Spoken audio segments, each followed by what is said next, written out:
आज का दिन मेरा बेस्ट दिन था। मेरे लिए भी। हंसती रहा कर, हंसती है तो अच्छी लगती है। जैसे कि आप लोगों ने देखा, रूही और अबीरा पग फेरे की रस्म के लिए गोइंका हाउस में आती हैं और फिर थोड़ी देर बाद ही अरमान और रोहित उन दोनों को लेने के लिए आ जाते हैं। रूही और अबीरा कहती है कि हम कहीं नहीं जाएंगे, अभी हम यहीं रहेंगे। वीना अनु कहते हैं रोहित और अरमान से कि आज तुम भी यहीं रुक जाओ, घर जमाई बनने का एक्सपीरियंस ले लो। अरमान कहता है हाथ जोड़कर रूही और अबीरा से कि गोइंका सिस्टर्स, आप चलने का कष्ट करोगी, वरना हमें घर जमाई बनने में कोई दिक्कत नहीं है। रोहित कहता है कि हमें कोई दिक्कत नहीं है, लेकिन पोदास हाउस में जो दादी सा हैं उनको दिक्कत थोड़ी सी हो सकती है। मनीष कहता है कि बात तो सही है और रूही और अबीरा को जाने के लिए बोलता है। रूही कहती है, बी नानू कहते हैं तो हम चले जाते हैं। अगले ही सीन में हम देखते हैं कि मनीष मंदिर के अंदर मन्नत का धागा बांध रहा होता है अबीरा और अक्षरा के लिए। पीछे से ही संजय आ जाता है और मनीष ने अबीरा के नाम जो प्रॉपर्टी की है वो दिखा देता है और कहता है कि मुझे पता चल चुका है, अबीरा रूही की बहन है। रूही की अक्षरा मासी की बेटी है और अक्षरा रूही की माता श्री की कातिल भी।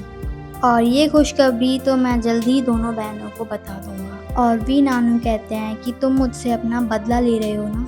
हाँ, मैं बदला ले रहा हूँ और बदले में मुझे ये चाहिए कि कल गट पूजा है और तुम गट पूजा में मेरे से माफ़ी मांगोगे सबके सामने। और इधर ही अरमान अबीरा से कह रहा होता है कि तुम मेरी वजह से रूम में नहीं सो रही हो ना, मैं आउट हाउस में सो जाऊंगा, तुम जाकर रूम में सो जाओ। अबीरा कहती है मैं सो जाऊंगी कहीं भी, तुम सो जाओ। और ये सब रूही देख रही होती है और उसको बिल्कुल भी अच्छा नहीं लगता कि अरमान और अबीरा के बीच कुछ भी सही नहीं है। अगले ही सीन में क्रिस संजय को देख लेता है कि संजय कुछ बेकार सा प्लान कर रहा होता है अबीरा के लिए और क्रिस कहता है कि मैं ये सब जाकर भाभी को सब कुछ सच सच बता दूंगा। और इतने में ही संजय उसको रोक कर कहता है कि जाओ जाओ बता दो। क्रिश कहता है कि अगर मैंने बता दिया तो आप क्या करोगे? संजय कहता है कि मैं तुम्हारे करियर में और टांग अड़ाऊंगा और अगर तुम नहीं कहते हो तो मैं तुम्हारे करियर को ऊंची उड़ान दूंगी। और फिर अगले ही सीन में हम देखते हैं कि सुबह हो जाती है और गट पूजा का फंक्शन स्टार्ट हो जाता है। सारी तैयारियां हो जाती हैं, सब लोग तैयार होकर आ ही रहे होते हैं और रूही का दुपट्टा उसके पैरों में फंसने ही वाला होता है। इतने में अबीरा आकर उसे बचा लेती है। रूही खुश हो जाती है, लेकिन विद्या को ये सब अच्छा नहीं लगता और मासा विद्या को कहती है कि जब दोनों बहुओं का तालमेल अच्छा बनता है तो सास नजर उतारती है, ना कि नजर लगाती है। और इधर ही पूजा स्टार्ट हो जाती है और रूही अबीरा से कहती है कि अबीरा थैंक यू मेरी इतनी मदद करने के लिए। और रूही अबीरा को गले लगा लेती है। पूरा परिवार बहुत ही खुश हो जाता है उन दोनों को ऐसे देख के, क्योंकि पहले तो वो दोनों हमेशा लड़ती झगड़ती ही नजर आती थी। दादी सास, स्वर्णा, अरमान, रोहित ये सब देखकर बहुत ही खुश हो जाते हैं कि चलो इन दोनों के बीच सब कुछ सही तो हुआ।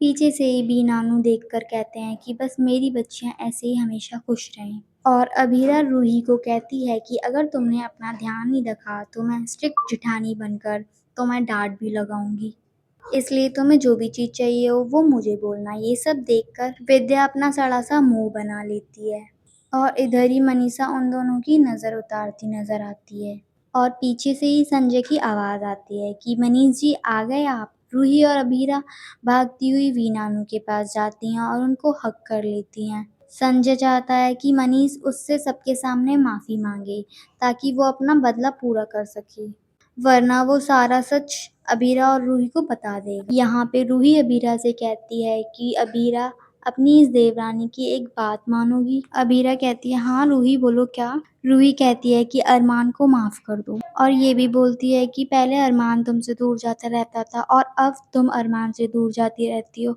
कब तक ऐसे ही होता रहेगा, इसलिए अरमान को माफ कर कर आगे बढ़ो।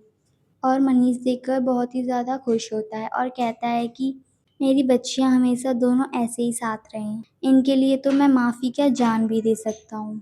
और संजय के सामने जाकर माफ़ी मांगने लग जाता है। स्वर्णा और पूरा परिवार शॉक्ड हो जाता है कि बी नानू संजय फूफा जी से माफ़ी क्यों मांग रहे हैं। वी नानू अबीरा और रूही के लिए संजय से माफ़ी मांग लेता है